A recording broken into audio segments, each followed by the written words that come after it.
Please be seated. Imagine, if you will, that it's October the 17th, 1722. We are about to ordain and install our first minister, the Reverend Elisha Williams. And as you'll notice, there's some differences between worshiping today and back then. We're called to church this morning by the beating of a drum. Its military sound reminds all of us our Christian way of life is under constant attack from Satan and sin. The church replaced the drum with a bell not until 1828. The first person to arrive on Sunday morning was the head deacon. He would seat the church, men on one side, women on the other. You weren't allowed to sit together until 1770.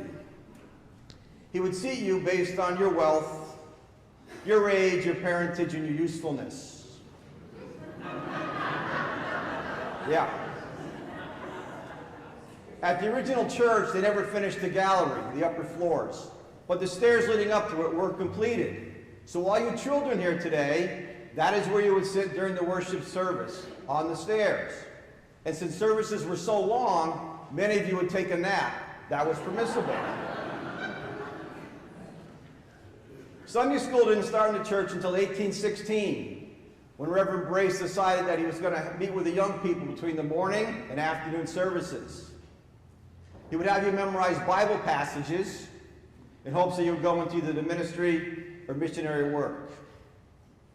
You'd also notice there was no music in the early church. It would be about 1847 before music was introduced weekly into the worship service. That would be the flute, the double bass viola, and the violin. It would be 1894 before the church acquired its first pipe organ. You'd also notice that Reverend Williams was much more harsh and direct in his messages than Melanie and her uplifting messages today. He would rail against what would happen to you if you broke one of the 10 Commandments, or what would happen if you didn't believe. I have in my hand a hymnal, Dr. Brace, 1832 hymnal. And I'm going to read to you verses 3 and 4 of one of his favorite hymns. You'll notice verse 3, all the positive things that happen when we believe. And verse 4, the scolding for those of us who don't believe. Sinners believe the Savior's word, trust in his mighty name and live. 1,000 joys his lips afford, his hands 1,000 blessings give. But vengeance and damnation lies on rebels who refuse the grace, who God's eternal Son despise, the hottest hell shall be their place. They didn't mince words. Last Sunday, Melanie's sermon was about 1,850 words. Reverend Williams, his average between 7,500 and 10,000 words. And in addition to that, everyone in the congregation would have to stand with their heads bowed for the pastoral prayer, which went about 2,000 words.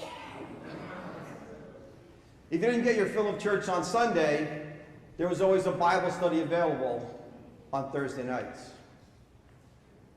Now, since service was so long, sometimes some of us out there in the congregation need a little to get us through the 3 or 4 hour services. So we would bring a stash in our pockets what was called meeting seed, a combination of dill, caraway, and fennel, and that would give you that extra boost to get you through the end. When church was over, the head deacon would lead everybody out. He and his wife would mount the horse blocks first and ride off. This morning, we remember all those first members of our congregation. And we marvel at how the community of faith they started back then is still going strong today. It's amazing.